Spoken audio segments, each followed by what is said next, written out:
All right, folks, welcome back to Chair League.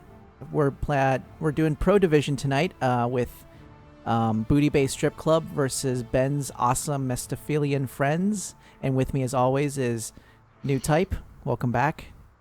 Hey, it's lovely to be here tonight, Synth. We are entering week 6. We're Thank you. currently in week 6 of Chair League. We're at this is the halfway mark, my friend. Yeah.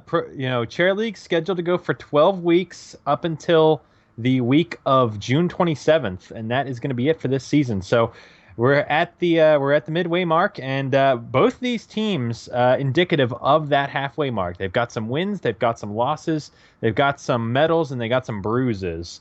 So, I mean, we have Booty Bay Strip Club, a team we've encountered in the past, actually, and have casted in the past. We saw them a few weeks back versus Ninja Hood, actually playing with a depleted roster, having to call in a couple substitutes, and still managing to show some really good matches and win the day over Ninja Hood. On the other side, we have Ben's awesome Mephistophelean friends, and I will be referring to them in their entirety for the entire duration of the evening. They are 2-3, and just recently came off of a loss to Ninja Hood. So let's see. I'm curious how these two teams can match up. How they with that middle ground between them.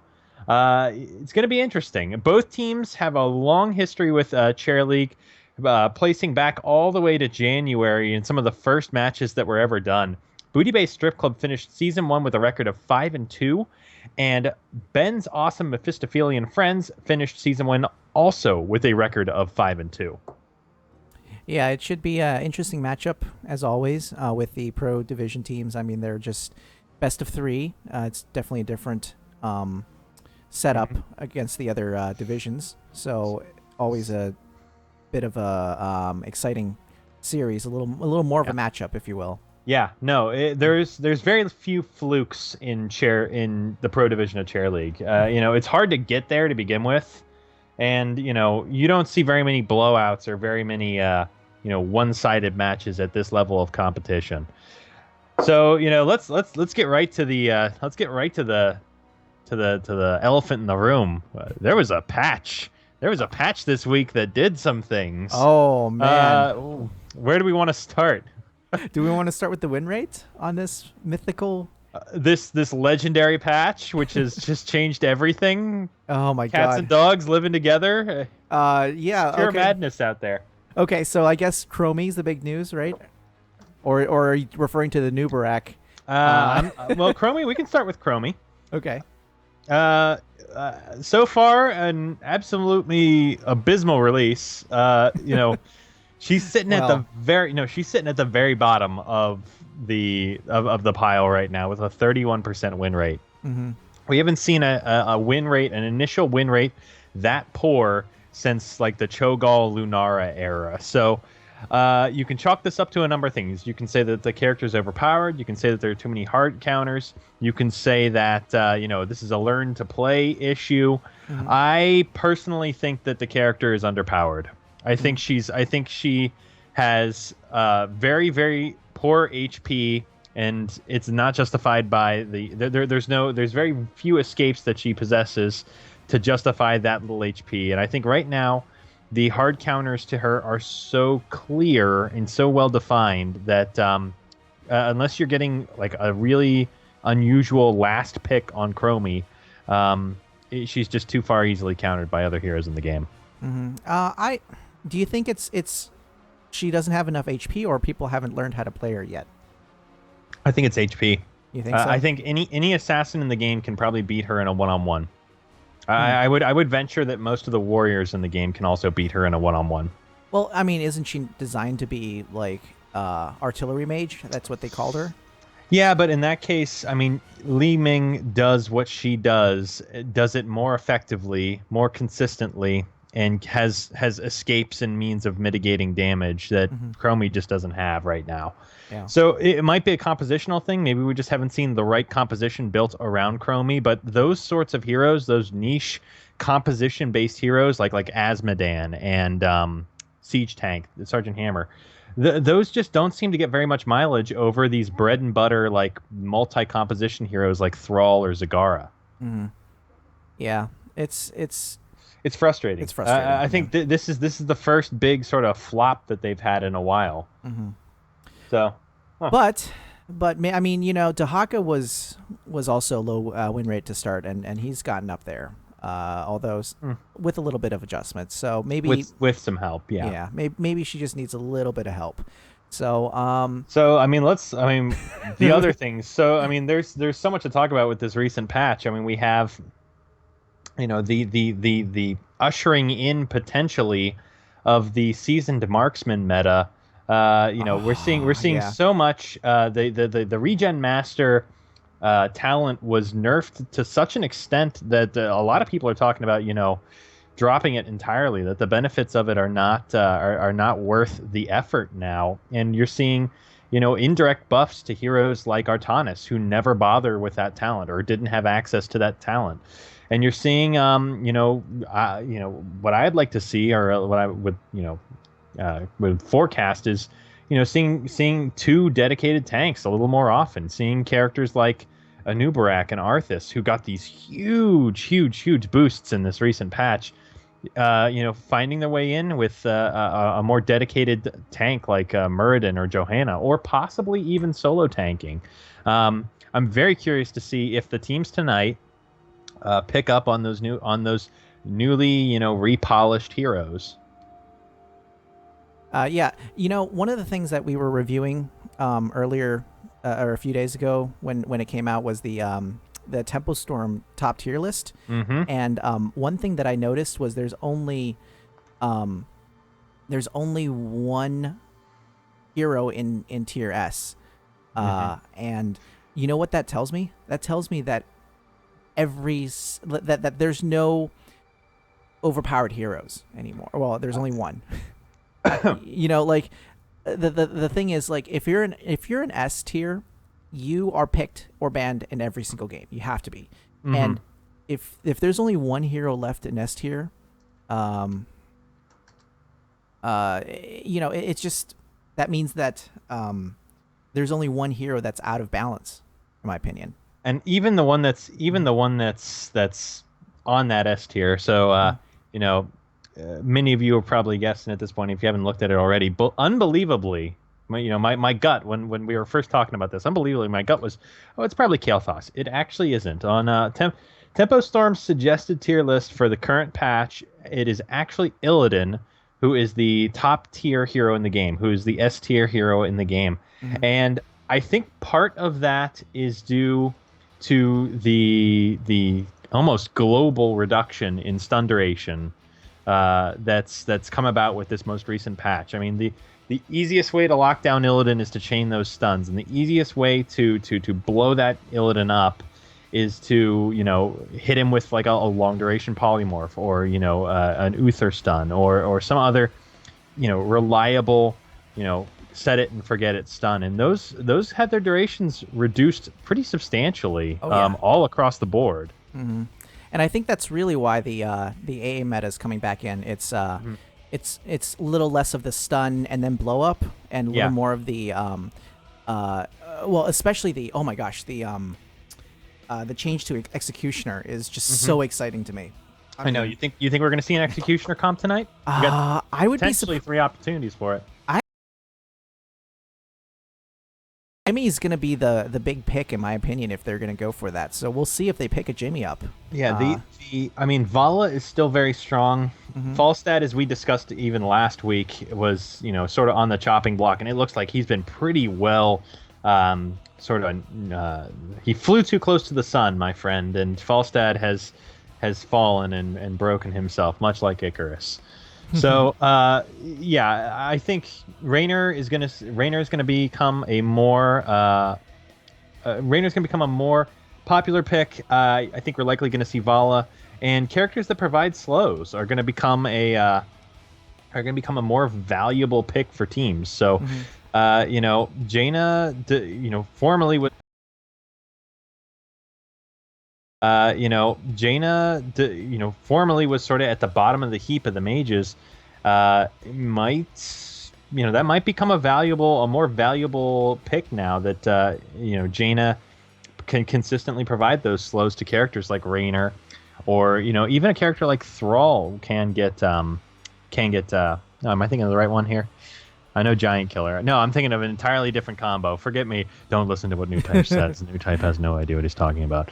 I was thinking about the Seasoned Marksman Giant Killer combo potentially with Thrall. But yeah, other characters with executioner talents like Greymane, Vala, Raynor. We've talked about a couple of these, and it's going to be interesting here. So it looks like, excuse me. Yep, we can't quite set the lobby up just yet because we haven't actually picked a map. But once we do, we will get that to you guys. Booty Bay Strip Club is our home team tonight, so they will have the first pick of Hero and first ban of Hero. Mm-hmm. But Ben's awesome Mephistophelean friends are going to be the first map pick here. So with these changes, with all this new craziness in the air, what are you thinking about the maps? Ooh, at DreamHack Austin, the big map was Infernal Shrines. I really haven't seen that many map or picks on hello. Infernal Shrines is the pick. So as I was saying, look at Synth with the inside information. We got some insider trading here going on between our match admin and the you. I know what you're doing. I know your game here, sir. Mm-hmm. When New Type has to make predictions, he has to actually make them. He doesn't have the other team telling him what he's going to do. No. So Infernal Shrines. So, in light of recent changes, Infernal Shrines, I can see Arthas being a very, very strong pick in this map. You've got all the right things you want with Arthas. You've got area of effect damage. You've got a ultimate ability that helps support the Punisher pushes. You've got a reasonable amount of self-sustains for those long fights around the objective. I would be surprised not to see Arthas tonight, especially in light of his recent changes. Mm-hmm. Yeah, we'll see. Hold on one second. We're having a weird bug where actually Azteco, the captain of Booty Bay, is not showing up as online, even though he just messaged me. That is weird. Oh, it wouldn't be a Pro Division match with Synth if something crazy didn't happen. What is going on here? Hold on one second. If it's your first night here with us, then welcome to the party. Grab a drink and kick back because this ain't the first time this sort of thing has happened to us. We sure know how to pick them, don't we? Seriously, hold on one second. This is weird. So while Synth is sorting that out, you know what time it is, kids. It's time for Whiskey League with New Type. Tonight we've got a bottle of Booker's Bourbon. This particular bottle was gifted to me by a friend, and as you can see, we're kind of down to the last bits here. So I'm gonna see if we can finish that up here tonight. And retire this bottle, add it to the old graveyard. But this is a really, really, really sweet bourbon, and I mean that literally. It's got a lot of flavor to it. It's also like a 130 proof, isn't it? It's something ridiculous. I think it's a 140. It's something ridiculous, and I remember that because I was like, "What is going on?" It's a 64.45% alcohol. Oh my god! So it's almost 130. That's ridiculous. Doesn't taste like it. Doesn't taste like it.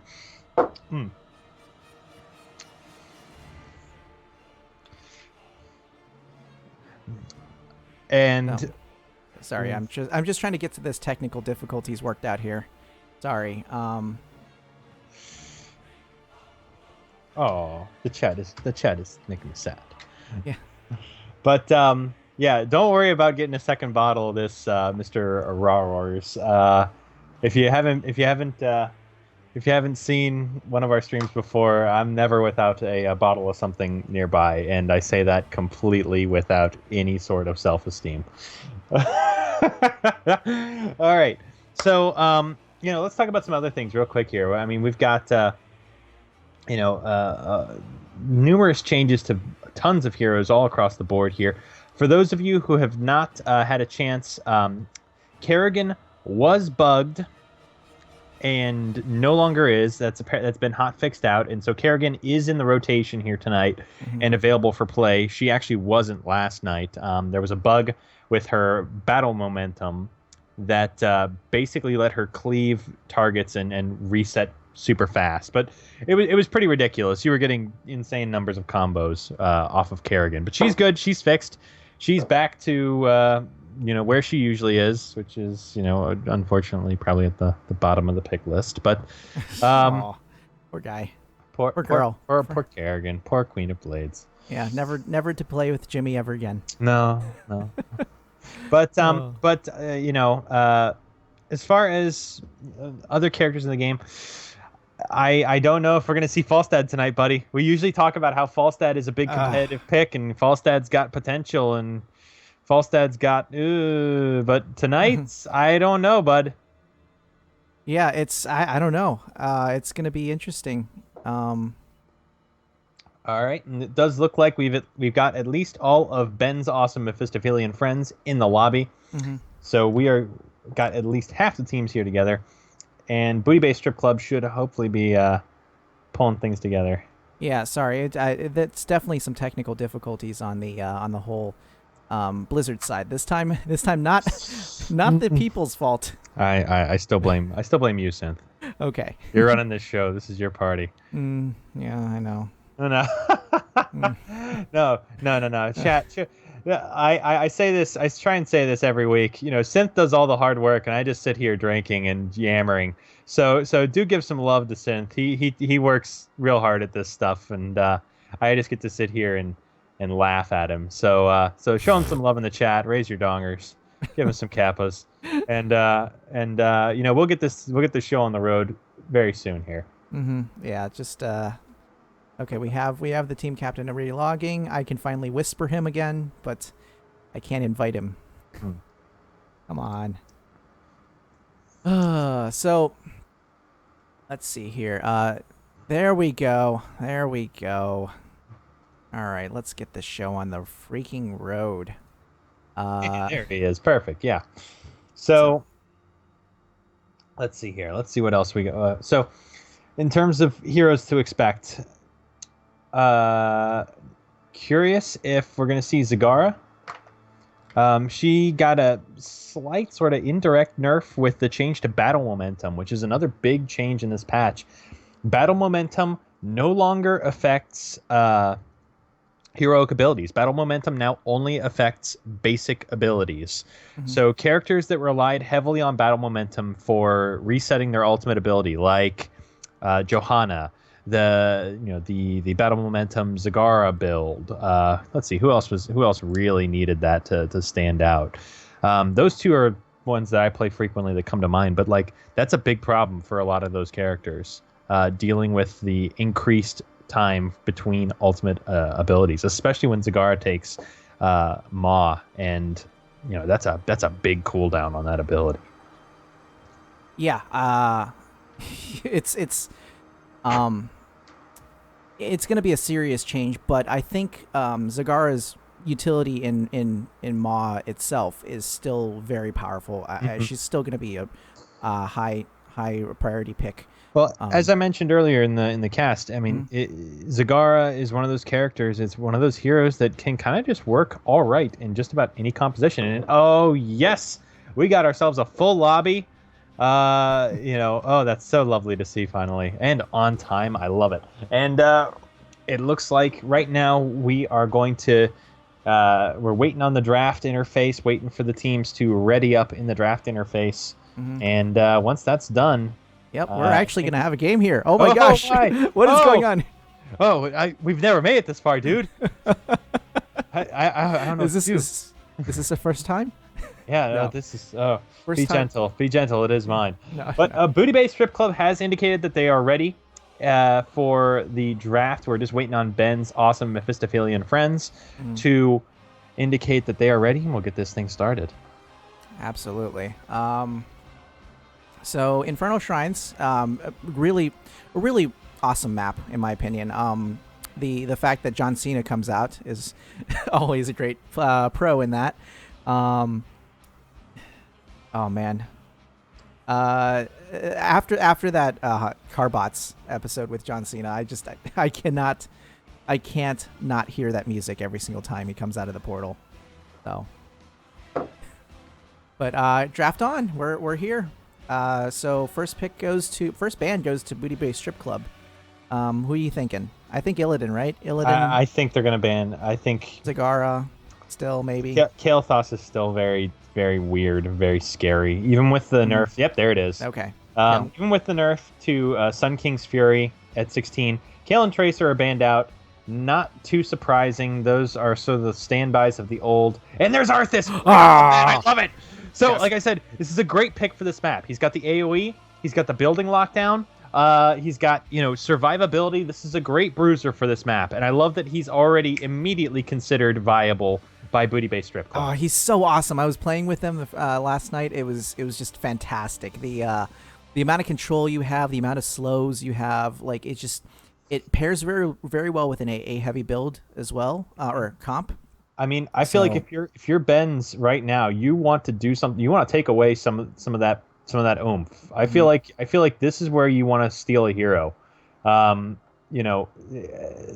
may not be too big of a tell. I mean, you could still build other compositions around him, but I feel like if you're seeing an Arthas, then the possibility of an executioner based build is absolutely there. It's absolutely at the forefront. Absolutely. So are we going to see Nubarak on Booty Bay's side? I am a huge fan of the Arthas and Nubarak dual tank comp. Well, I mean, we see Ben's awesome Mephistophelean friends. I will not refer to them by their acronym. And they pick up Zul, which I think is a good call. He's got a lot of area of effect damage to help clear those shrines. Mm-hmm. And Li Ming is also picked up. Good, solid characters for this map. Li Ming loses a little bit of value because of how the map objective works. It's a little harder to land those long-range snipes when there's little minions in the way. Mm-hmm. But both of them are very good for the sake of just, cleaning up large areas. Yeah, and I think they might be aiming for more of a late-game focused comp. Well, that right there is a 1-2 punch. And speaking of which, we are seeing some big picks from Booty Bay Strip Club. Oh my gosh. We're seeing Chromie picked up very, very early in the draft. I'm surprised. Wow. That character, I feel, is really counterable if you draft her that early. Mm-hmm. What was the win rate with or against Chromie with Nova? It was something absurd, like 80%. Yeah, so... Now, I don't know if Ben's awesome Mephistophelean friends want to grab Nova in response, but I feel like you're sacrificing a lot just to counter one character there. Mm-hmm. Yeah, Nova's not really good on the objectives on this map. Oh, terrible on the objectives. Yeah, she's actually terrible. She's so bad. Uh-huh. But we hit the ban phase. We're seeing, a tank and a healer have been picked up by Booty Bay Strip Club, neither of which have been picked up by Ben's awesome Mephistophelean friends. Well, they should be targeting assassins. At this point, right? There's really not much else they can do, and they're really biting into their time pool right now. About little less than and they banned Falstad. Okay, I think that's a bit of a I don't know, man. He's good. He's not like exceptional now. He's just good. Which, I mean, you can still ban a good hero. We're seeing the subsequent Thrall ban by Booty Bay Strip Club. I think Thrall's an okay ban. I think you might have been able to ban something a little more focused against Chromie. Mm-hmm. I feel like Sonya is a bit more anti-Chromie. And we're seeing Muradin picked up by Ben's awesome Mephistophelean friends. They do end up finally picking their tank. They're probably going to pick their healer, too, here. Do you think we're going to see Tyrande? More focused against Chromie. Mm-hmm. I feel like Sonya is a bit more anti-Chromie. And we're seeing Muradin picked up by Ben's awesome Mephistophelean friends. They do end up finally picking their tank. They're probably going to pick their healer, too, here. Do you think we're going to see Tyrande? This is a tough one. I think the only issue with Tyrande is if there's auto attackers backing up this Arthas tank, mm-hmm. her incremental burst heal is not going to be able to keep up with that damage. If she'll have to take Shadow Stalk obviously to Well, keep up with that. But could we I see a DPS Tyrande? not I don't think at this point, no. Okay, it's meta And we shift. see a Nubrak picked up. Oh, That is a dual. counter to Chromie that is acceptable. Absolutely. There's like the dive potential, the magic dampening abilities. There's a lot that a Nubrak brings to the table that helps mitigate the current damage dealer of Booty Bay Strip Club. And right now they're gonna have to focus on the last two. We see Asmodan. Holy The cow. dunks. The dunks. This is artillery 101 here. Chromie Yeah, and man. Asmo. Buckle down, kids. We're about to Oh, get World War One in this house. Like, batten down the trenches. holy cow, jeez. Oh, I okay. would have left my cool mustache if I knew we were gonna go that route. But last character is Rexar. So Oh, wow. this really is the trench warfare coming out from Booty Bay Strip Club. Yeah. They're gonna have an absolutely imposing front line of Arthas and Rexar, so difficult to get around. And we're seeing Asmodan Chromie as the backline artillery strikes from Booty Bay Strip Club. That's a lot of AoE as well. There's a ton of area of effect on Booty Bay Strip Club. If Ben's awesome Mephistophelean friends do not get in position quickly, they are going to get absolutely ground out by these objectives. 3 seconds left on their timer. They are running out of time. Who are they going to pick? They go with Malfurion. I think that's acceptable. He's got that heal over time that helps to deal with Arthas. And the damage from Chromie and Asmodan though is just so chunky. I don't know about this one, man. That is a very unorthodox build from Booty Bay Strip Club. The 2 tank, 2 long range specialist and assassin with Rhaegar healing versus a slightly more balanced 2 tank composition from Ben's awesome Mephistophelean friends. Wow, what a draft. Wow. I don't even know what to say to this. I mean, the Asmo Chromie I feel like is almost replacing the siege tank pocket pick on Booty Bay's side. You know, the old sit a siege tank in the bog and try to siege out the. Well, I mean, if they're well coordinated, you're going to see just heaps of damage dropped on one person. If Rexar gets the right stun with Misha, if Arthas gets the right slow, the amount of red circles that are just going to drop on the Ben's awesome Mephistophelean friends is going to be absolutely ludicrous. Between Chromie and Asmodan, there's a lot of potential for area of effect damage, just huge heaps of damage in an instant. Now, the follow-up to that's going to be key, because once those cooldowns are expended by Asmodan and Chromie, they're going to be sort of wandering around for a bit. So if Ben's awesome Mephistophelean friends can navigate that initial salvo, they're going to have a big opening with Li Ming, Anubrak, Zul. There's a lot of lockdown potential between, basically all of their characters have some form of slow or lockdown if talented correctly. It's going to come down to that opening salvo. If Booty Bay Strip Club can get a kill off of that salvo and force the 4v5, they're going to be in a great position for fights throughout this game. Absolutely. So this is exciting. Oh my gosh. Composition. I only dreamed of seeing Chromie in our first pick here. So this is super exciting. So we're gonna transition over here to the overlay. We'll do introductions once we get into the game proper here, as always. But what's your gut telling you? What's your first thought here? Oh my gosh, this is so crazy. Arthas is so good, dude. Arthas and then C9 Rexar. But like Rexar paired really well with Tyrande, wasn't it? Yes. I mean, Rexar has a fairly consistent, easy to land stun, and Tyrande pairs well with any character that can consistently hit a stun. Yeah, it was the D vulnerability that really made her shine. So, yeah, I don't know. I mean, I would have to go with my boy Arthas here. Oh, okay. Mm-hmm. We're going with the Booty Bay Strip Club with the artillery comp. I think the Anubarak dives are going to be key on this one. I think how aggressively Ben's awesome Mephistophelean friends can engage, how aggressively they can engage is key. And I think if they can get a good engagement, if they can get a good dive in on that back line, and I mean, Chromie has no hit points. Chromie has so few hit points. It's kind of ridiculous. Mm-hmm.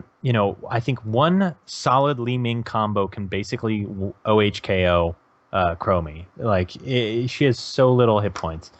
If I'm Ben's awesome Mephistophelian friends, that's going to be my number one target at the outset of every engagement. Now, but Booty Bay Strip Club's going to know this. They're gonna know this going in, that Chromie has a big red arrow over her head, and they're gonna be anticipating these really hefty dives from Nubrak Murd and the potential follow up from Zul and Li Ming. Mm-hmm.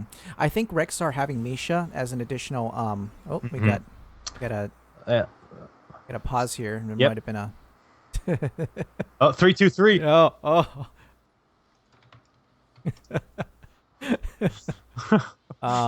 Yeah. All right, So yeah, Domovarian looks like dropped during the loading screen, and we'll get them back soon enough here and see get this show on the road here. What is 3-2-3? Do you want to explain this one, or shall I? Go ahead. Never mind. Zeko took the words right out of my mouth. It's the dankest of memes.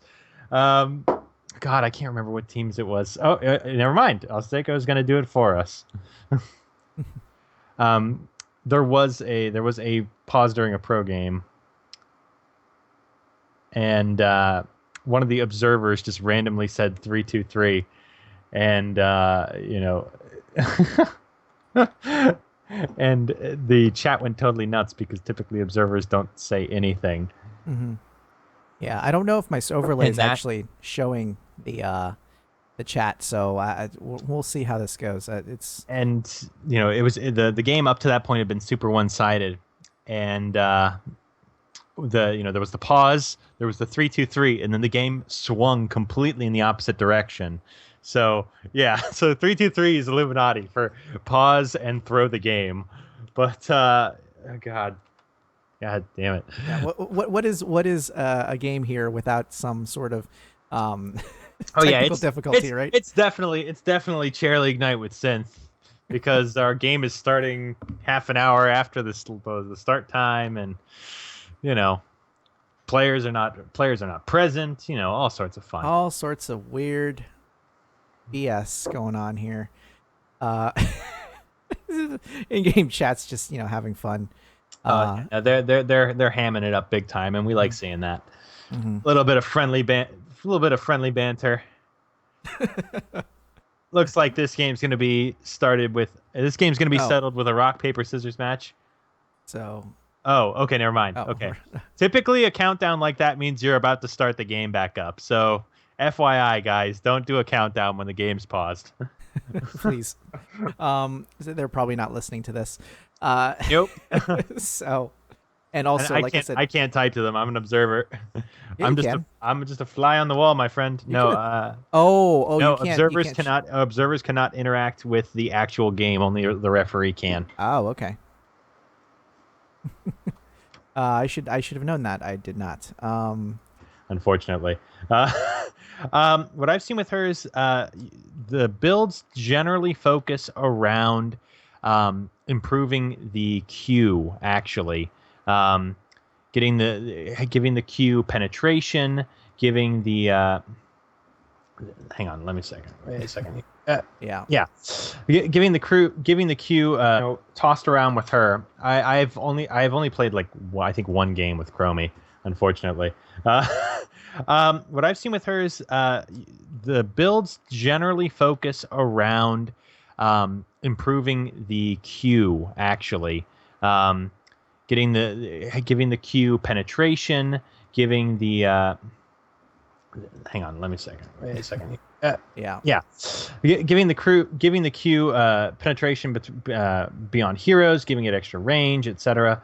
I'm curious, however, if they decide to go with the W cooldown or the W radius just to help benefit the objectives.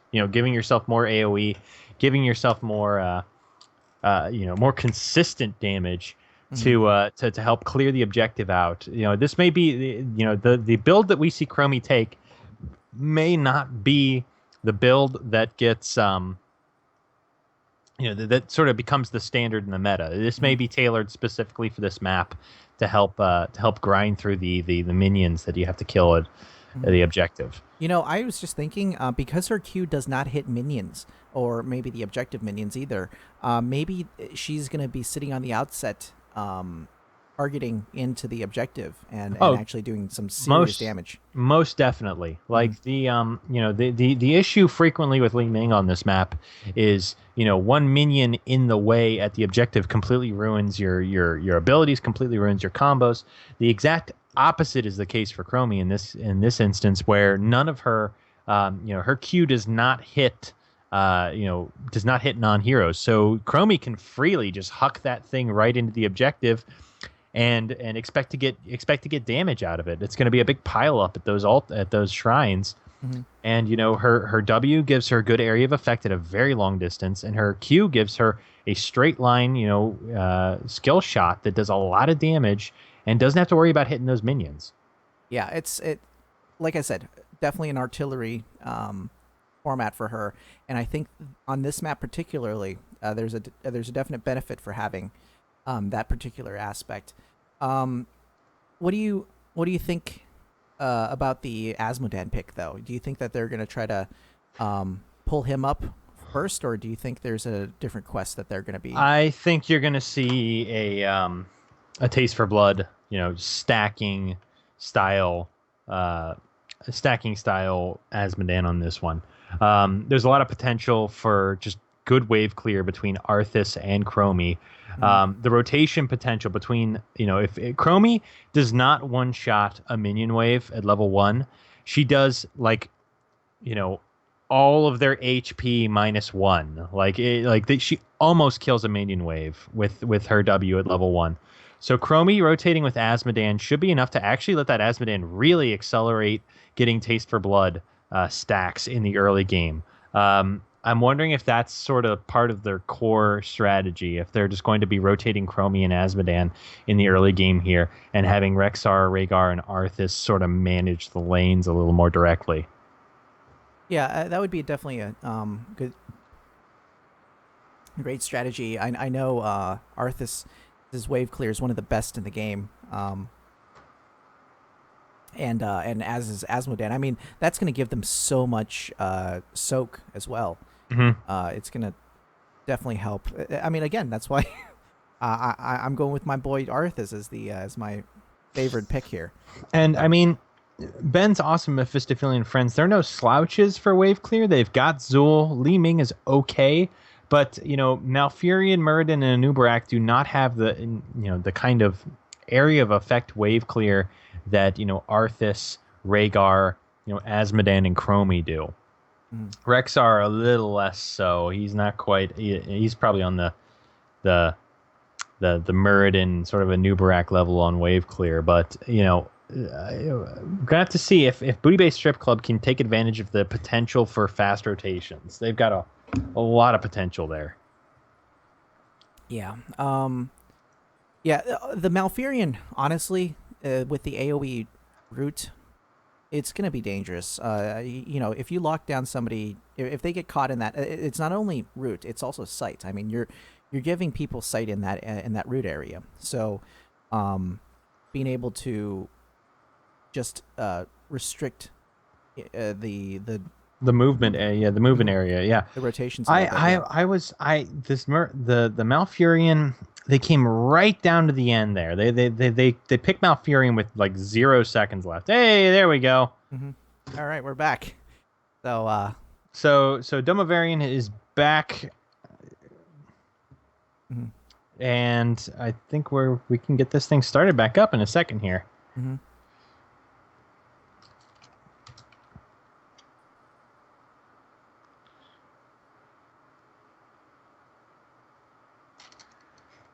All right. Let's get this show on the road for reals, please. See, there we go. 3, 2, 1. Alrighty, and let's just pretend that the last 20 minutes never happened, and let's go right into the unit introductions. Oh, for God's sakes, people. Did someone drop? Oh, you gotta be kidding me.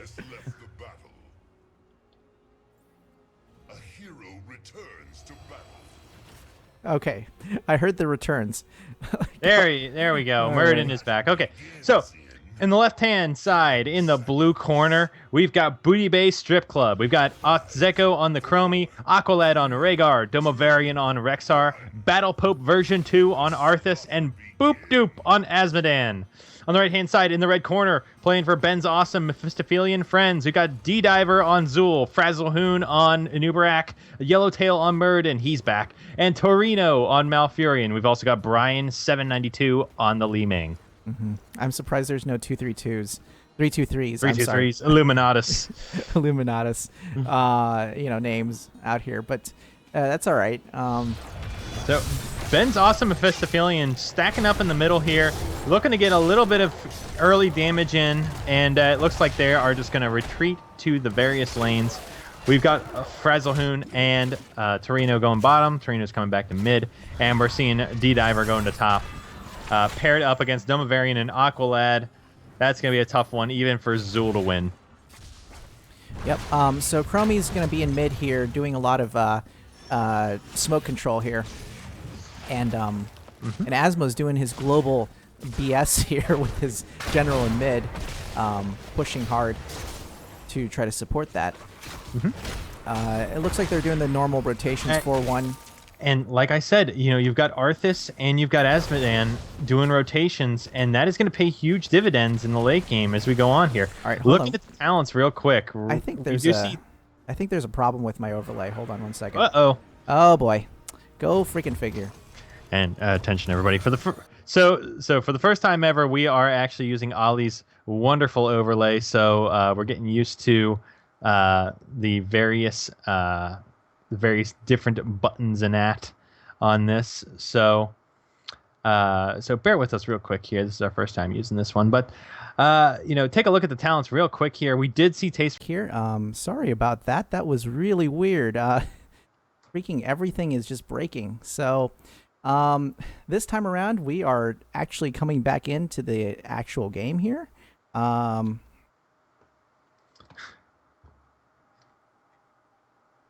Let's get this back actually on the road, and hopefully no more technical difficulties tonight.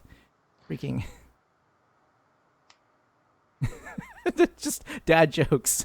Dad jokes all I know, day. yeah. Both teams keeping themselves entertained and preoccupied as we fix this technical issue here. But yeah, no, we're gonna get this going. We're just talking about the talent tiers. Compounding Ether from the Chromie. So after hitting 25 heroes with Sandblast, increased damage by 100. I like this. This is the W build that we're going to be seeing. These shrines are going to be absolute pile-ups for heroes, and Chromie's going to get a lot of value putting damage in there. Big damage going out on Battle Pope. Gets brought down to just below half his HP. Has to back up as a big rotation from Ben's awesome Mephistophelean friends. Chunks a lot of damage there, but they're now out of position. They're all at bottom, and we're seeing Domavarian and Aqualad already get started at top here, killing the minions at the shrines. Yep. So that might have been a conscious decision to try to rotate down to get some, and just give this first objective here. The John Cena's, I can't even, the Infernals. The Infernals were given a little more health on the first round. So they do actually do a little more damage nowadays, but still it's usually just the walls. Yeah, Murden and Anubarak going in hard. A big hit from Zeko, putting a ton of damage in on Ben's awesome Mephistophelean friends. And it looks like they're going to have to back out a little and tend to their wounded as Booty Bay Strip Club continues to pick up minions here at this shrine. Mm-hmm. Yeah, the time stasis is actually putting a great effect onto taking one member out of the battle here, especially the frontliners. That's a lot of Frazzlehoon barely making it out in time, gets picked up by Malfurion, is able to heal up. And, this is a dance right now. Asmodan and Zool are actually remaining in their lanes and soaking. I love this decision. Both teams approaching level 6. Looks like Ben's awesome Mephistophelean friends are going to catch it just a little bit sooner. And they currently have control over that shrine real estate, that primo real estate. Leeming just staying right on the edge there, trying to catch the incoming team and just doing a great job of being the poke. But the Chromie is a direct counter to her. Well, much like creep tumors, Li Ming has no way of actually, killing Chromie's hourglass. A lot of damage goes out onto Yellowtail, and he barely makes it out as well. Frazzlehoon also similarly injured. It's going to have to be a retreat for Ben's awesome Mephistophelean friends and give their tanks some time to heal up. Yeah, so no rotations from the bottom, interestingly enough. They are soaking. They are soaking it up, and, both teams are edging their way to level 7. It looks, however, like Booty Bay Strip Club is going to grab this first Punisher. Only 4 minions required. And at this point, Ben's awesome Mephistophelean friends have got to worry about backing up in time. This Punisher is going to be hopping out any second. They do, however, pick up Arthas, which is a big kill for them. Gets them a little bit closer, gets them that 7 a little bit faster. Yeah. Muradin, however, is brought down in response, and they have got to back up. Ben's awesome Mephistophelean friends. Yep, Rexar goes down as well. But Chromie just doing a lot of artillery, or she's doing her job. She's doing that poke. And they are just 1 minion away here, and Rhaegar's just desperately trying to get that one last minion, but he's going to pay for it here. He might catch it. Nope, he does not. And they're just making him pay for it at this point. Ben's, it's fairly obvious at this point they're probably not going to get the Punisher. It's just a matter of time. But Ben's is really holding the line here, and they are making a great show of holding this position and stalling this out, giving D-Diver some time to soak even more XP at bottom. And they are almost at level 9. We are seeing almost a full level lead for Ben's awesome Mephistophelean friends. Yeah, and Rexar's going to go down here for pushing a little too far. Torino gets caught by the Punisher and subsequently brought down. So is the Anubarak. Down goes Frazzlehoon. And, that lead that they had established is now evaporating by the moment. First tower goes down. The Punisher does leap over finally, and some more damage is heaped onto it by the keep and tower here. Yeah, so the Punisher's just doing a lot of work to punching Muradin here. And they're just going to take down the tower and probably back out because the Punisher is going to go down now. But we're seeing Ben's awesome Mephistophelean friends hit level 10 ever so briefly before Booty Bay Strip Club. Locust Swarm's picked up, as is Avatar and Tranquility. Li Ming and Zool have not shown their ults yet. And we are seeing level 10 from Booty Bay Strip Club now. We are seeing Slowing Sands, Bestial Wrath, Army of the Dead, Black Pool, and Ancestral Healing. Oh, and Rhaegar's going to get picked up there for going for coming in from the wrong direction, basically. But Zool's also going to go down. Yep, he does pick his ult, but does not get an opportunity to execute. Or no, he does. He just drops it off. Pardon me. Skeletal Mage is picked up by the Zool, but not much effect there. Malfurion is brought down from a rotation from Battle Pope. Real solid play there. And, things are still kind of even, all things considered. We're seeing, the bottom wall was taken down from Booty Bay Strip Club, and the top wall was taken down from Ben's awesome Mephistophelean friends. Fairly even stuff in terms of, damage done and buildings lost. You've seen a lot of damage done to the bottom wall of Ben's, and you're seeing the mid wall from Booty Bay Strip Club also taken down. Both teams at this point, I think they're just going to be, jockeying for positioning, looking for an easy pick. And Chromie is brought down as at top here. So, talking about easy picks, Li Ming doing heaps of damage paired with that Muradin. But that Rexar's coming in from the bottom as a flank and forces an ult from Malfurion there. Yeah, Tranquility's popped. Yellowtail barely making it out, taking a heap of damage there. But he's Muradin. He don't care. He'll be fine. He's a dwarf. He drinks a lot. And, oh my goodness, Asmodan, so close. Oh, Asmodan, so close. It's going to have to be now. And that shrine is going to be active momentarily here. Neither team really in position to start it up. It looks like they're looking to get a quick pick first. All right, Frazzlehoon goes in on Domavarian, gets a pair of stuns off, and a lot of damage done to the Rexar there, or the Rhaegar, pardon me, or the Rexar. It is the Rexar. There's both on the same team. I'm amazed I haven't made that mistake yet in the game. I just checked up on Asmodan's talents there, or sorry, globes of annihilation there. He's at 130. At about 8 minutes into the game, that's a little bit low. Probably because the team has not really been supporting his rotations. Yeah, he's been stuck basically to one lane throughout that entire first phase. Frazzlehoon kind of up on his own at the bottom here, taking a little bit of damage from Battle Pope. Really isolated now. In comes Misha, and goodbye. There goes Frazzlehoon, and it's going to be a general retreat for Ben's awesome Mephistophelean friends. We got Zul at top defending the fort. We got Asmodan as well being a nuisance, but the Booty Bay Strip Club locking down the objective yet again. And, Ben's has got to really respond to this. Both teams are at level 13. We're seeing a fairly even talent tiers. It looks like their response is to back up and soak. So they are going to give this Punisher up. They're going to try and grind out another level or so, and potentially pick up Asmodan here. They do not, fortunately.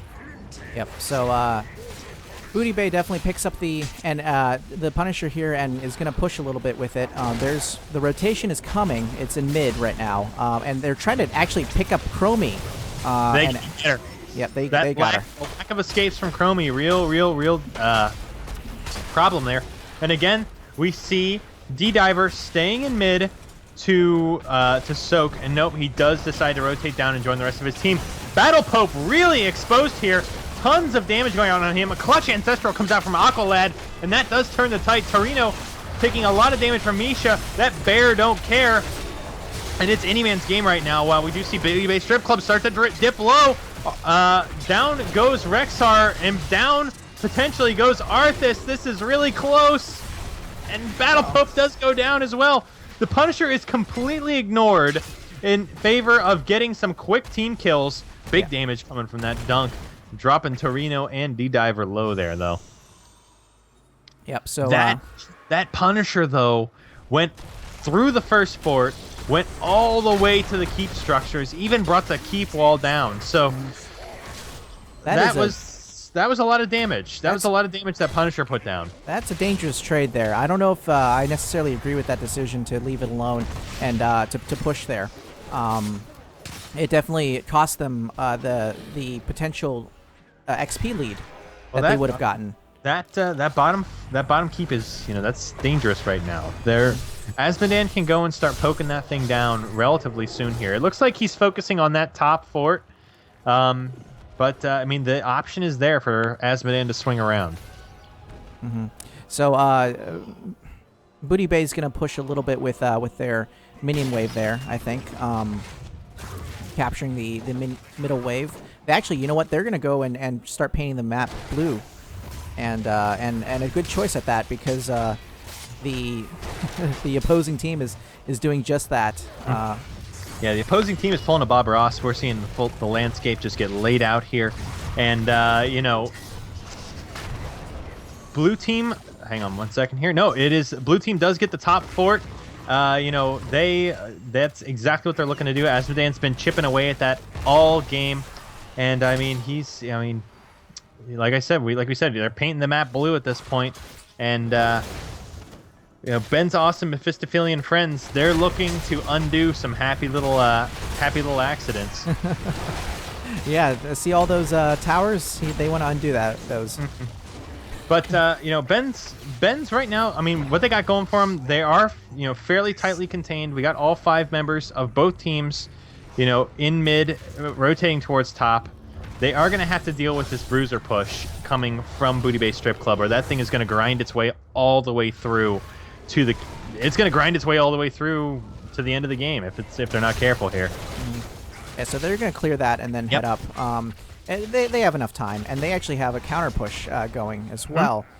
So that's going to be a decision for Booty Bay to either rotate down to take care of those mercenaries. Well, the frustrating thing is this bruiser camp at top here is not going to be.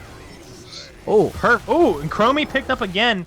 They are finding that Chromie back and forth, but The problem with this Bruiser camp is the shrine is a top shrine, so the Bruisers are going to be sort of caught in the crossfire of the ensuing team fight here. But there it is. But you know, it is a 5v4 here. Booty Bay Strip Club really has to be cautious if they feel like engaging here, and it looks like they do. In they go. Yellowtail interdicting on the front lines here, taking a ton of damage. Does pop Avatar. In goes Frazzlehoon, diving in. Stuns everywhere as tons of damage goes out from Li Ming, looking for a better angle to lay some more in. No kills just yet, but a lot of damage done to Booty Bay Strip Club. They all tap and are back into the fray here. Great interrupts for all those abilities there. They actually are able to, you know, stack their interrupts one on top of each other and just keep things from happening, really. Like Root right now goes out onto Battle Pope. Tons of damage done to him. Is going to have to back out. The Ancestral misses. The Ancestral does not go off in time, and that's a huge loss for Booty Bay Strip Club. They're going to have to back up. Misha goes down. Domavarian is rooted, does manage to get his way out, but, you know, the damage is done.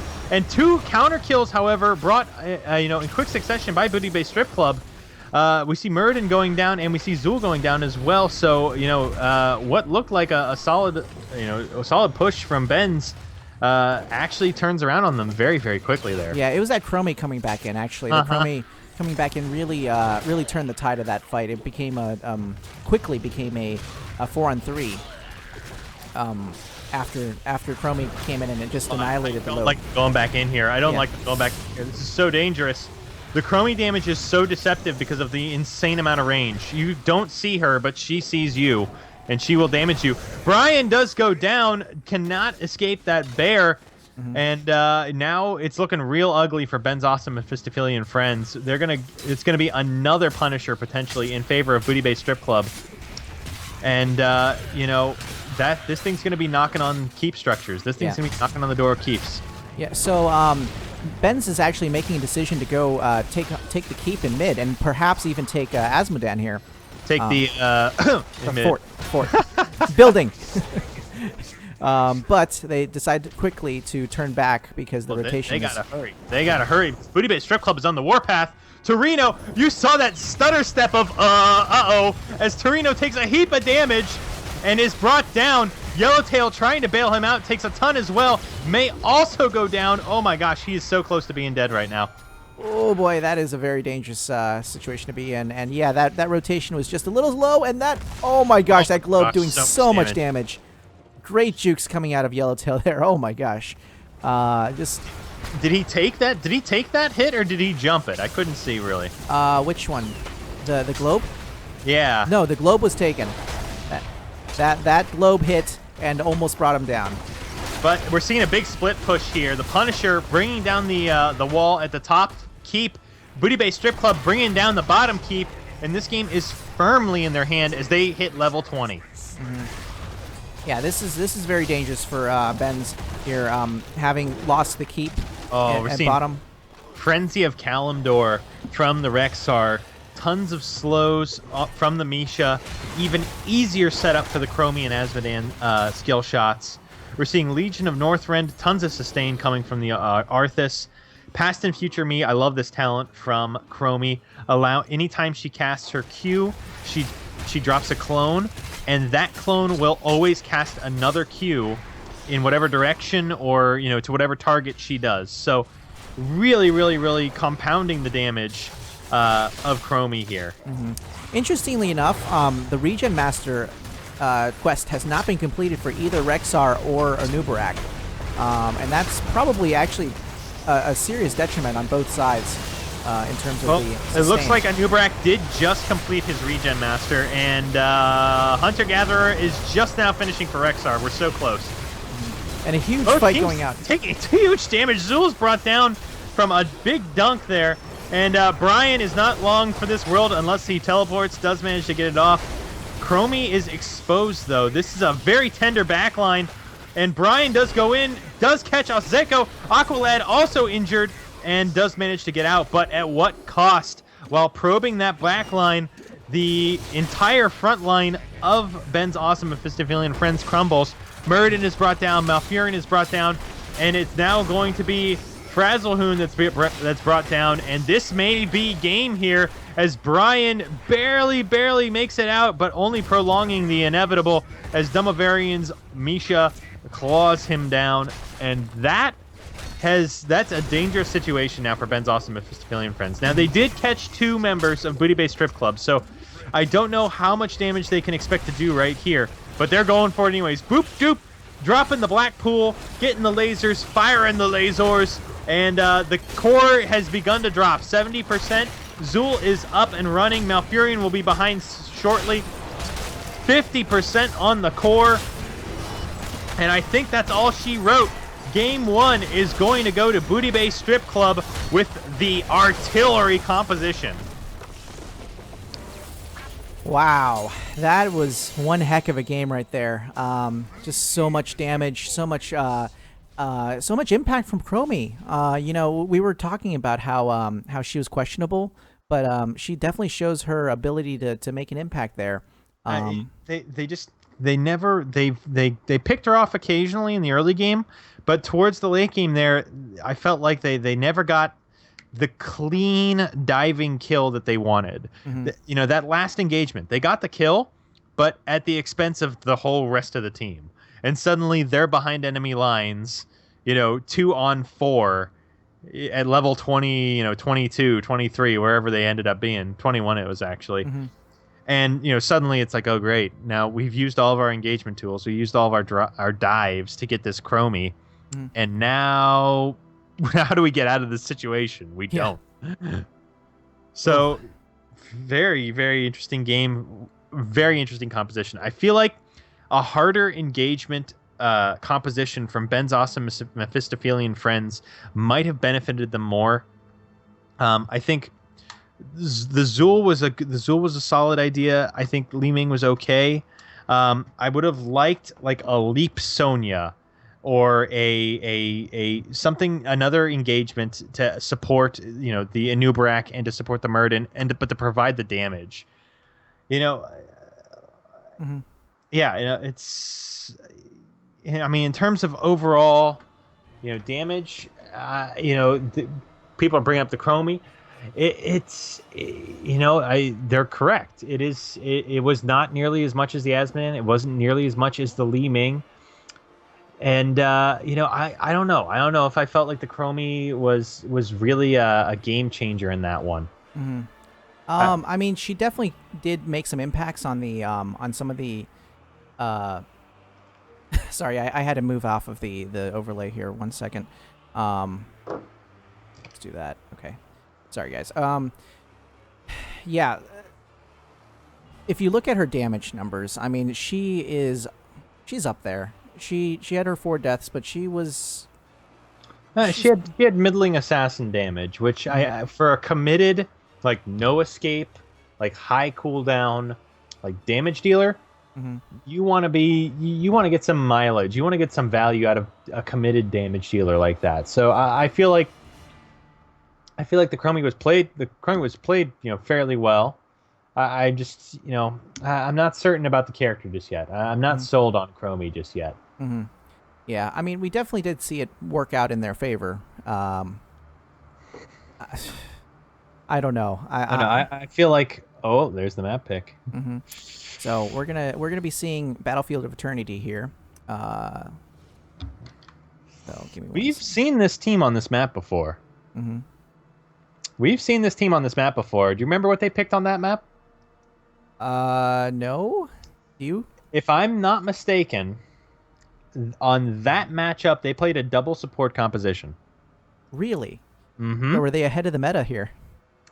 On that, let me take a quick look here. Actually, I think I've got it up.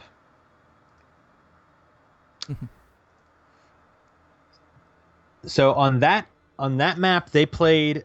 I remember this one distinctly now. On that map they played a Lunara double support composition where the supports interdicted, and Lunara basically soloed the Immortal. It was absolutely crushing, throttling for the opposing team. Mm-hmm. And I'm curious if they're going to pull this out again here. Yeah, that sounds interesting. I don't know. Lunara is a very, very dangerous hero. I mean, she is the best specialist in the game, in my opinion. I don't know. But that was extremely well played from the extremely well played from the Misha. The Misha player, Domovarian, was absolutely stellar, and Misha controlled the pet Rexar really, really well. It was a solid play there. Yeah, Um, obviously. I feel like the the linchpins of Booty Bay Strip Club strategy, the Misha setting up the subsequent dunks and chromie damage, it paid off. Their front line really, really, really held and really did push really did help push them back. Now, yeah, Chromie got dived a couple of times, but at what cost? As we said, more often than not, they got the Chromie at the expense of the rest of their team dying. So, mm-hmm. Yeah. I mean, there were a couple of interesting decisions to try to, jump into the back line there. Like you said, I think the split. I mean, we had the dual tanks, but Anubrak is much more of a frontline tank, and Murden is just. Murden's got some hops. I mean, he's Yeah. got some means of diving. Yeah, but like with the Leeming jumping in that far, it was really difficult to try to support her on those dives. I mean, I don't know. It was definitely an interesting. It's hard to call. It's hard to get a good grasp on Chromie games just yet, given how new she is, and I feel like.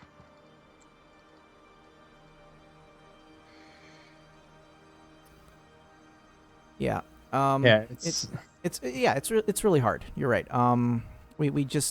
We haven't seen enough, played enough of her to really get a feel for it. But do you think the Asmodan was I think the Asmodan was I think Asmodan pivotal? deserves MVP status for that game. Mm-hmm. Fairly good on building the Taste for Blood stacks. We didn't see it capped out, but it was still quite good. Mm-hmm. But the amount of soak that was maintained throughout the course of the game, and the damage that was dealt when it needed to be dealt, it was on point. So I would definitely give, if I had to boil it down, I would probably give MVP to the Asmodan in that previous game. Soaking 20 odd thousand XP is a thankless job. Everybody has an eye. Everybody keeps an eye on the shrines. Everybody, look at these rotations. Oh, look at this. Mm-hmm. But being that guy that's grinding out XP during an objective, making sure that your team stays in it. If they're dropping a few deaths, or if they're not really winning the objective, making sure that your team can stay in the game in the long term is huge, and huge props to Boop Doop for the stellar Asmodan play there. I think that was the cornerstone of Booty Bay Strip Club's success. They all played very well, but I think you gotta give props to Boop Doop for the work that he did. Absolutely, yeah. And at the end there, just being able to clear some of those. So the objectives really they helped, but they weren't the big turning points in the game, and being able to just make sure that you were always on the same. You okay there? Pardon me. So sorry. Being able to be on the same talent tier, they just. The rotations were excellent on all in all as well. So all right, we're gonna get this show on the road here. I'm gonna put the lobby up. The draft screen up. So Ben's awesome Mephistophelean friends going with the extremely meta 4 Rainer 1 Tychus portrait, and I like it. Booty Bay Strip Club, they're going with a slightly more dated portrait meta with the alternating portraits. I like this one. It's solid, but I have to give my initial gut from the portraits is for that Jimmy Tychus portrait. It's a solid one. All right, just captain's links going out now.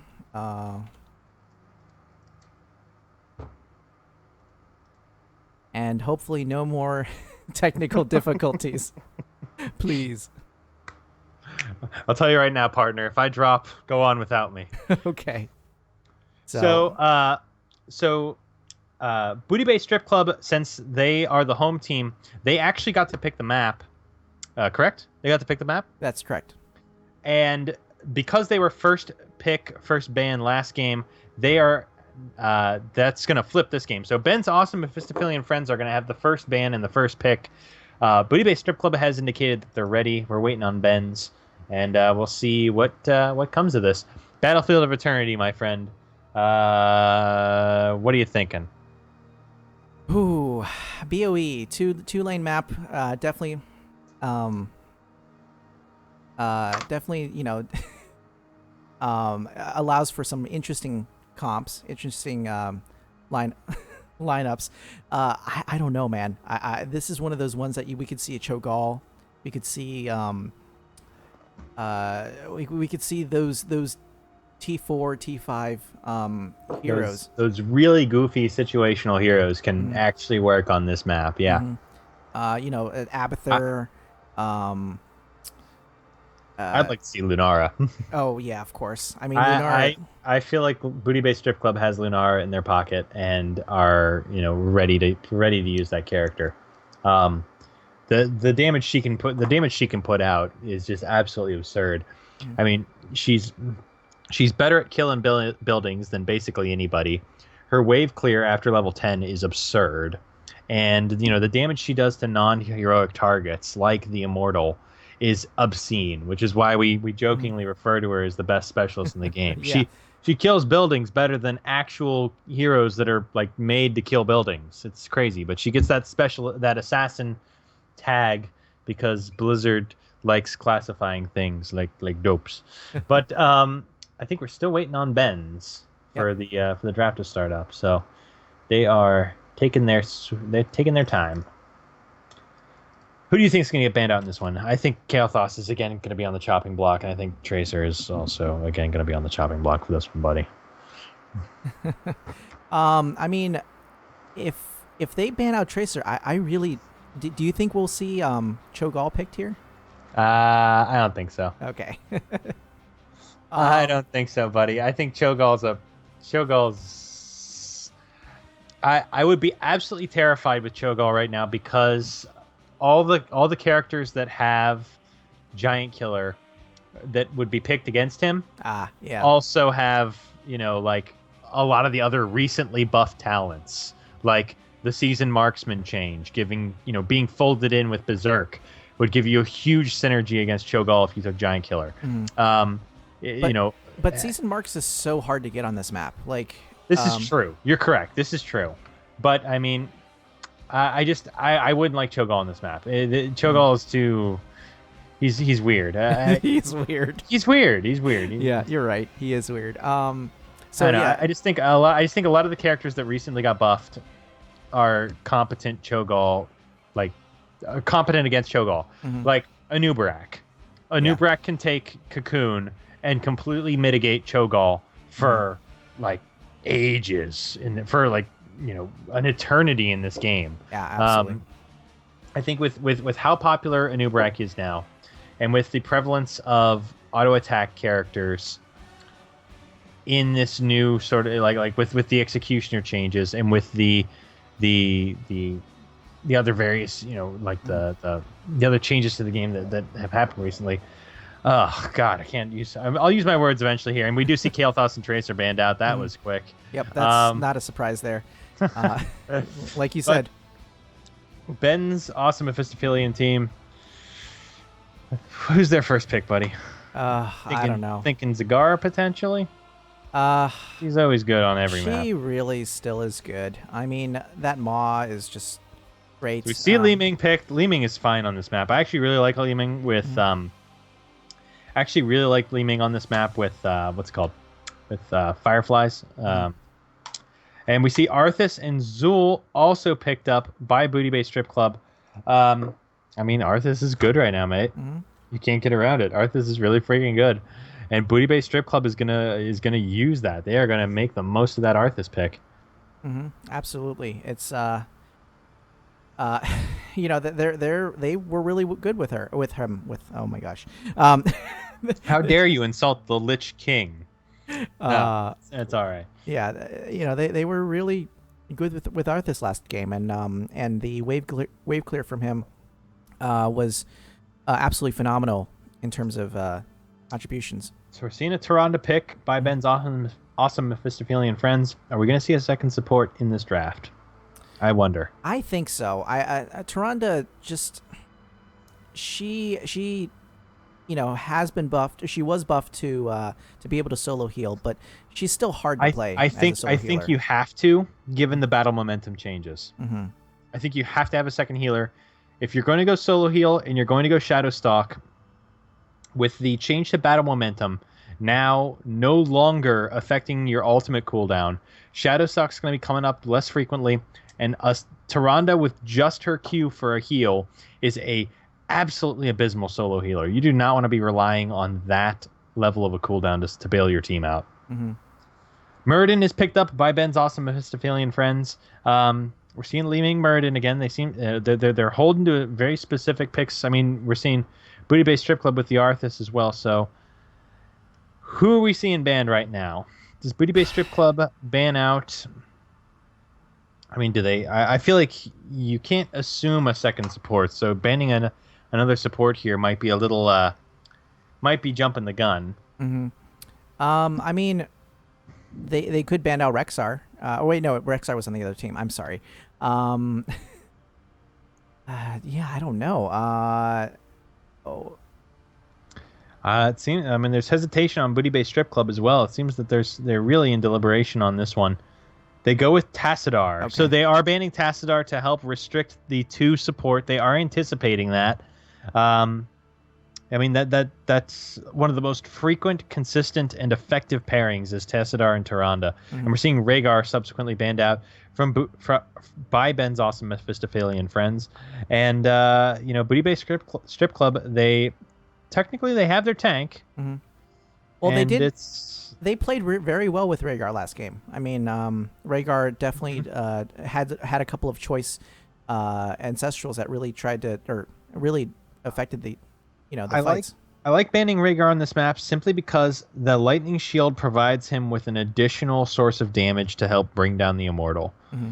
And so we see Malfurion brought up by Booty Bay Strip Club. Are we gonna see DPS Malf? I want to see DPS Malf. Oh my gosh! Give me that Emerald Dream. I don't know who's playing on that character. Give it to me. But I want to see how they go with the Malfurion. Now, the nice thing about Malfurion, he is going to be able to really, really extend these fights with the mana regen that he provides, mm-hmm. and with the long duration heal over time that he provides. And he provides a fair amount of single target damage. And we see Sylvanas picked up as well by Booty Bay Strip Club. They are building for hefty push with this team. We've got Zul and Sylvanas on this map. Is double specialist a thing now? I mean, I feel like that must have just come into vogue, right? I don't feel like double specialist was really in vogue before this. I haven't seen it in a very long time. I haven't seen it since... Mm-hmm. I want to say last summer almost. Mm-hmm. It's been a very long time since double specialist was really like a thing. Yeah. Ben's with the last 2 picks here. They're grinding into their time pool right now. 9 seconds left. They really have got to make a decision. Mm-hmm. They're still short potentially a support and damage dealer. They go with Greymane. Okay. So Greymane hasn't been seen either. Oh my gosh, no, Greymane's been missing since his Q build got nerfed. Yeah, he's been in some going through some really rough patches here. And last pick for Ben's. I mean, this is the moment of truth here. Do you go with a second support and of course you would say that. I mean, you go with the second support or you go with the DPS. They are coming down to the wire, and they go with the DPS. They go with another DPS. So we're seeing Thrall, Greymane, Li-Ming, Muradin, and Tyrande from Ben's awesome Mephistophelean friends. Booty Bay Strip Club with the last pick. Yeah. And it's Lily. Oh, I love it. It is gonna be. We're gonna see some kind of crazy DPS support. What is going on here? Emerald Dream, Malfurion, or Dragon Lily. I love it. Oh my God, this is insane. Booty Bay Strip Club making big fan here, and ridiculous. So we're seeing double support composition with Malfurion and Lili, along with Sylvanas and Zul as the double specialist, with Arthas as the lone warrior for Booty Bay Strip Club. Stecco says, "I like short people." Oh yes, I love it. Oh my gosh. Domavarian, thank you so much. Oh. All right, so this is a weird one here, buddy. So what's your gut telling you, buddy? I don't have a gut anymore. Too short. There's no gut. So you've been doing crunches and planks. Yeah. No. I don't know.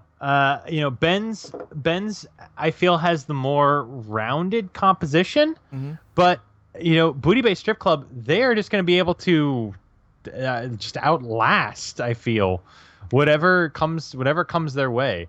And if Greymane goes in deep, or if Thrall or Muradin go in deep, and it's Malfurion who is taking Emerald Dream, there's they can absolutely just flip the switch and turn that off. Well, Aqualad is on Malfurion, and he does have the dark skin. So, are we going to see an Emerald Dream Malfurion? Oh my god, he's got a Malfurion skin too. Oh my god, this guy's got professional Malfurion play here. Oh, this is going to be crazy. Oh my gosh. Okay, so, I was going to say, Domavarian would be soloing bottom or top, and then the rest of the team would be moving around. I do have to say, though, I am a little concerned about the damage. I am a little concerned about the damage. If Benz goes ham on that Immortal, they do absolutely have, it's entirely in their favor. You've got Thrall auto attacks, Greymane auto attacks. You've got Tyrande with the Hunter's Mark. I want to see how Booty Bay opts to play this map. Are they going to show us something new and unusual? Are they going to show us, some kind of is this a pocket strat of theirs? Is this a composition they've practiced with, or is this just them trolling me? And I don't know. We're gonna find out.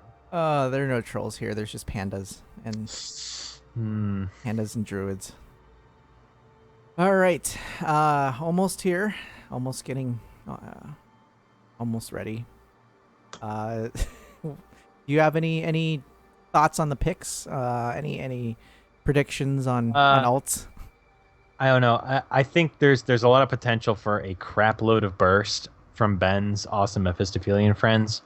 If Tyrande marks and Greymane and Li Ming follow up on that mark, I don't care how many heals you have, that character is going to get evaporated. So I don't know. I feel like Ben's has potential to win this one, absolutely.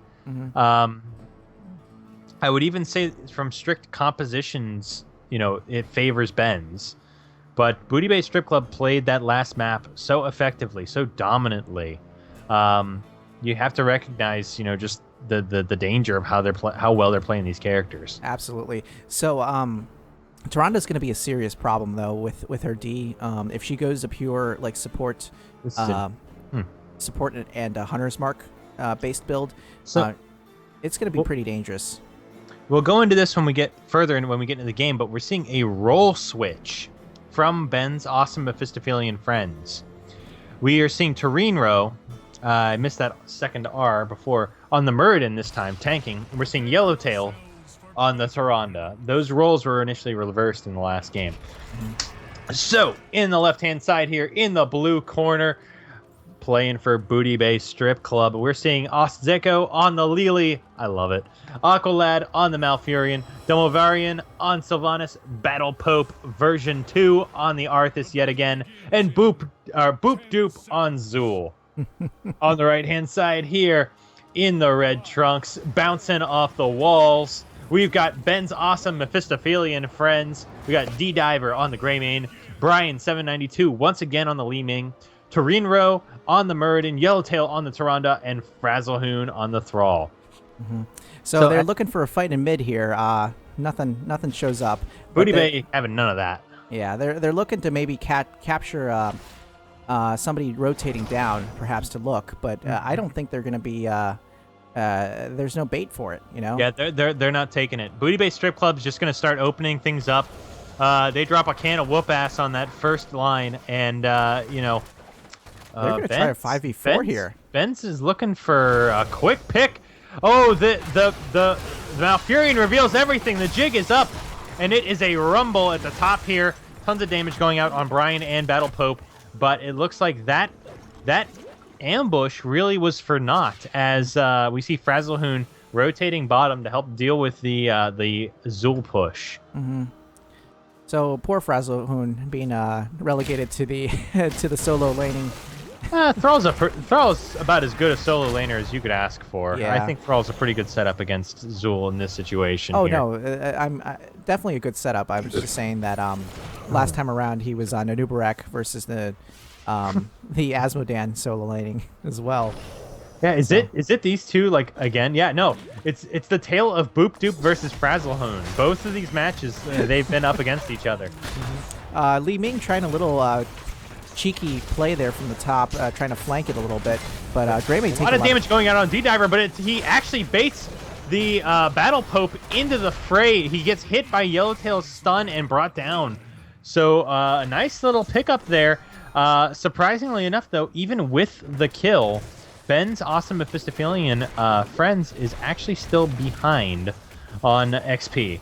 And I think that might have been because of the early, maybe the first wave. They might have missed that early wave miss is actually a big deal, and we're seeing heaps of damage brought out onto the Immortal from Ben's. And this is what we were talking about. If they just go absolutely ham on this Immortal, there's very little that Booty Bay Strip Club can do at this point in the game to mitigate that. Yeah, absolutely. And you know, the blinds are coming out as well, and I just realized that we have Greymane, we have Thrall, Muradin, and those are really susceptible to blinds. And it's going to be correct. It's going to be an interesting competition there between those two. These two teams here, because they're not going to be able to hit each other. And so the halftime show is finished, and it looks like Booty Bay Strip Club's going to be in a commanding position defending their Immortal, as Benz has to cross the map basically to get in position to attack, to continue the attack. Yep, and Yellowtail getting kind of low on health there. She might have to back up here. There's just, it's not. Yeah, they're going to keep poking. It's not worth it to stick around right now. Yeah. You have Booty Bay Strip Club pinned to their Immortal. They can't afford to leave. So you just chill there. You let Li Ming take a few pokes, take a few scratches at it, and you just wait this out. I mean, the big problem right now is Domovarian and Boop Doop are pushing bottom, and they're doing it effectively. They're getting a lot of damage in. A dismount on Boop Doop. That's huge. Big damage going out from D-Diver, and Boop Doop is not long for this world. Yep. So, from the talent picks, real quick, did you see anything interesting? I didn't really get a chance to. We're seeing sort of the new age Greymane with Wolfheart and thick skin. Thrall did take Seasoned Marksman. That one I think is very interesting. I don't know if I agree entirely with it. He's looking to get a lot of basic attack damage. We may see him go for a follow-through later at level 7. Yeah, and Benz is actually going to trade out the Immortal for their building here. They're going to get the Immortal. But that's one healthy Immortal, though. And, Benz is really kind of bruised here in the bottom lane. Well, I mean, Booty Bay did go for dual specialists, so they're doing what the specialists do. They're making a big push, yes. So they might not be able to. They might not have been able to turn around and put some damage out on their Immortal, but they were able to take that fort, and I think that's a great trade. Yeah. So pushing a little bit with the first Immortal here, they're probably going to get the tower down and half half the fort.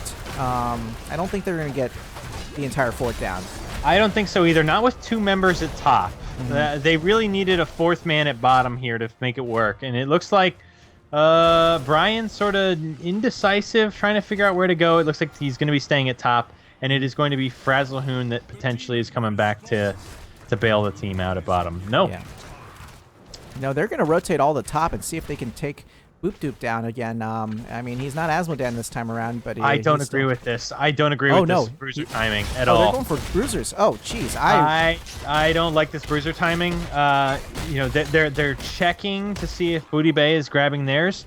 This, I feel, is a big misplay, and it's going to give Booty Bay plenty of time to clean the bruisers up and then go to their own.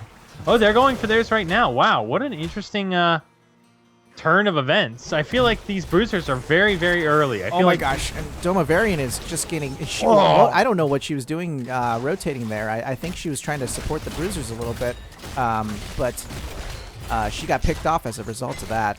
That was unfortunate on her part. And Boop Doop has to back out as well because Li Ming is just... Yeah, eats a lot of the Li Ming damage, but Li Ming, if she gets greedy here, the root does go down. Arthas whiffs on his root, though, and it looks like Brian is going to be able to escape. Yeah, both teams not getting a whole lot out of those bruisers. They're both going down right now, but Malfurion is picked off at bottom here, which, does help Ben's awesome Mephistophelean friends close the gap on XP. Both teams looks like they're just committing to one lane. So Ben's committing to the bottom lane while Booty Bay Strip Club commits to the top. Booty Bay Strip Club dangerously close to level 10. And with a little more minion XP, they're going to grab it. Let's take a look at Thrall's quest here. She's about half, and as is Arthas's quest. So they're going to congregate in middle here, and it looks like they're going to... Ben's is going to go towards the enemy boss first. Ben's on the offensive, yeah.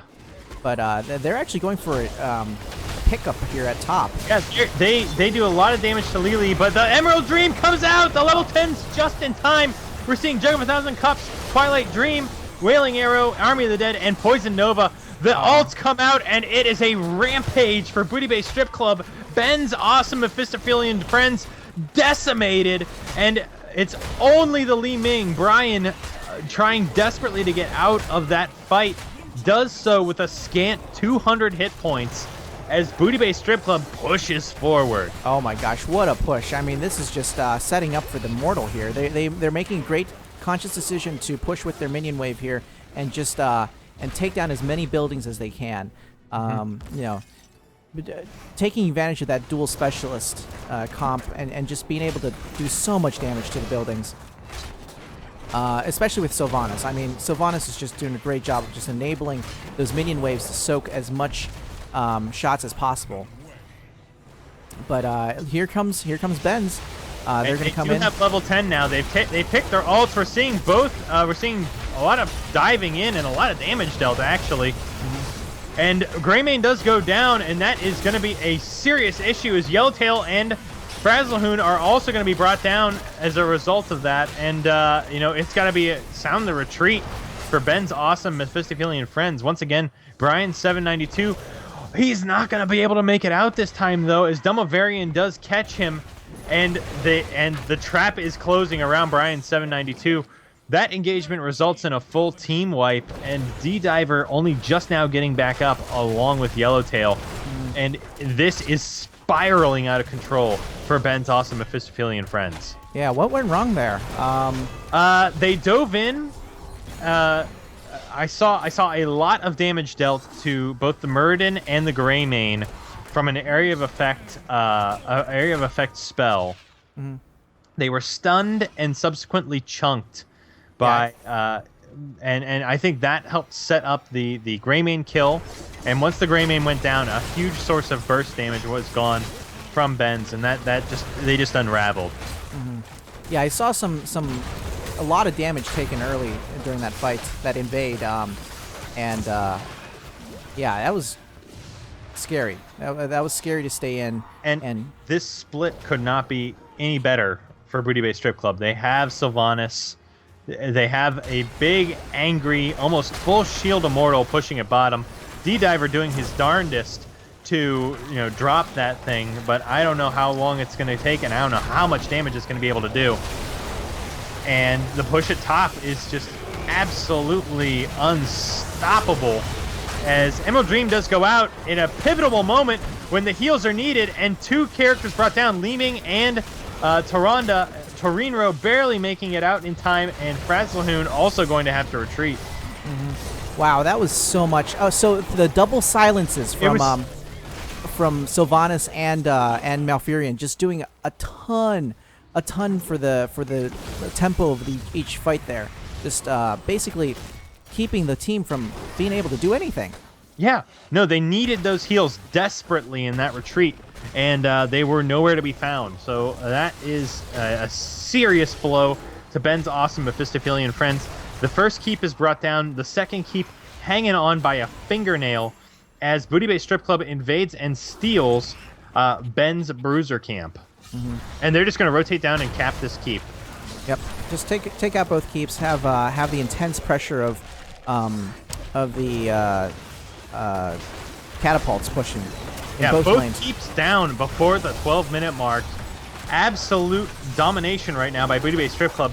Ben's has got to be careful. They're a full talent tier down, potentially 2. There are 2 talent tiers down at this point, and I mean this is almost insurmountable by Ben's awesome Mephistophelean friends.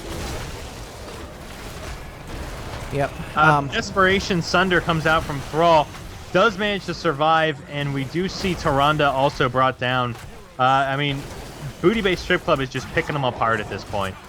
Yeah, with the catapults up top, with the bruisers, the siege. Yeah, no, that's a bruiser camp coming down from the top. That is absolutely dangerous. It is brought down now, though, but this may be it. We're seeing another Twilight Dream come out, and the GGs fly. Booty Bay Strip Club with a 2-0, winning the set, and that is all she wrote. Elvis has left the building. Wow, that was intense. Wow, just I don't think I would have expected dual specialists to do what they did there. But the double silence is really doing a number on the opposing team there. Oh, wow. Yeah, I don't know where to start with this one. I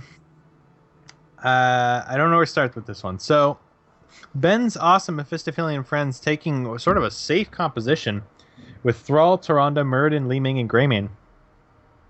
And they just they got really, really denied by Booty Bay Strip Club with a very interesting, very odd 2 support, 2 specialist composition. I think you've got to. I think the Lily pick, it started as kind of like humorous, but it ended as being actually quite brilliant. You're seeing Greymane getting seriously toned down as a result of that, as a result of the Lily blinds. You're seeing the Malfurion silence really doing numbers on Tyrande and Li-Ming. It actually ended up, that they picked an unusual composition and played it so well that they made it work. Yeah, the double silence honestly was just phenomenally executed. With the Malfurion in front, with the entangling roots, just doing area denial, and then capitalizing on the roots to keep them in place while he hops in and just silences them. And then the Sylvanas for the backline, silencing the backline there, just doing an intense amount of work on keeping the other team in check, basically. It was really hard to play against that. I mean, I'm going to be completely honest, I didn't think that there was going to be enough damage, but with Zul's Suicide Poison Nova there, or what used to be the Suicide Poison Nova. Yeah, no, Zul only fell twice. That's hardly suicidal. Yeah, to death speed. I mean, he went with Executioner. There was plenty of lockdown available. There was lots of area of effect with his W, with Arthas. I mean, I really liked. At the end of the day, I liked how the composition was played. I think if you take that composition, you package it, and you take it home to your, you know, to your team, I think you're gonna have difficulty playing it. I think they had the coordination, and I think they had the skill to pull that off. And I think we really saw something. We saw something unique and neat here tonight in Battlefield of Eternity. Absolutely. I mean, not to say, Ben's didn't have a reasonable comp. I mean, that was a great, honestly, in a vacuum. Oh yeah. I would have said that comp is, phenomenal. Oh, Especially absolutely. with the Tyrande, with her, ability to bring down the Immortals fairly quickly, and also to focus and focus fire. Greymane and Li Ming really helping with that as well. And the Murden to just set up all of this with a stun, a lunar flare, Hunter's Mark into all of this. I mean, it's just perfect ability to pick off. I was very surprised. I feel like they got I think Ben's got one immortal. Did they get the first one? I'm trying to recall. I don't think there was. I feel like Ben's had it in their, they had it in their wheelhouse to just go absolutely bonkers on the immortal when the phase came up, and I feel like, Oh no, Ben's did get it because they traded. That's what I thought. Yeah, they traded a fort for that. I'm trying to figure where they sort of. The game turned at level 10. Booty Bay Strip Club got a huge wipe at level 10. Before Ben's hit 10, they were still at 9. Absolutely correct. When the moment that 10 came out, the surprise Twilight Dream. Oh my gosh, that was just so phenomenal to see. They wiped Ben's, and they were able to basically, I think they pushed all the way to keep structures. I think they pushed to the keep wall and got a tower. Yeah. Before Ben's could really adequately, counter that. No, that was fascinating play from Booty Bay Strip Club, and spirited stuff from Ben's too. That's got to be like, I wouldn't want to play against that composition. No. That's so irritating. Ugh. That's scary. I'll be honest with you. Twilight Dream I haven't seen in a very long time, and not played in nearly as good effect as Aqualad made it seem. I mean that was just phenomenal in terms of the entangling roots and the DPS Malf. is DPS Malf here? I don't know. I feel like if I played him, I would just feed all day, every day. So what did we learn here tonight? What can we all take away from these two games? Oh wow. I'll tell you what I got. It's changing the guard. Arthas? Yeah, OP? Arthas solo tank viable. That is a phenomenal thing to hear, by the way. I mean, Arthas, one of the first tanks revealed for Heroes of the Storm, hasn't seen a lot of love, and with this last patch, seen just tremendous amount of love, and even with Temple Storm's tier list, bringing him to the tier 1 listing alongside Falstad and the gang. It's just. I think he's viable. I think you can actually play Arthas as a solo tank, and with not even with like a niche sort of composition built around him. I think you could probably make Arthas work with a lot of sort of generic compositions. I was very impressed with what I saw, and absolutely. I think this is a thing now.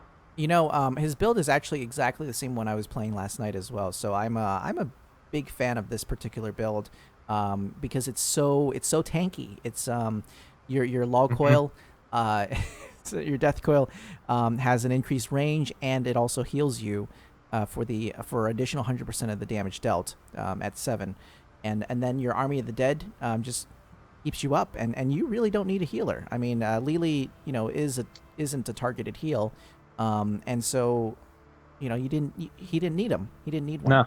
No, I really liked it.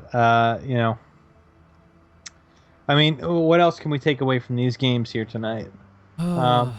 Chromie, not quite there yet. Yeah. Maybe situational niche. Needs a little help. Needs a little, just a pinch. It's not her time yet, if you will. Boo. Just everyone boo this man. Soon.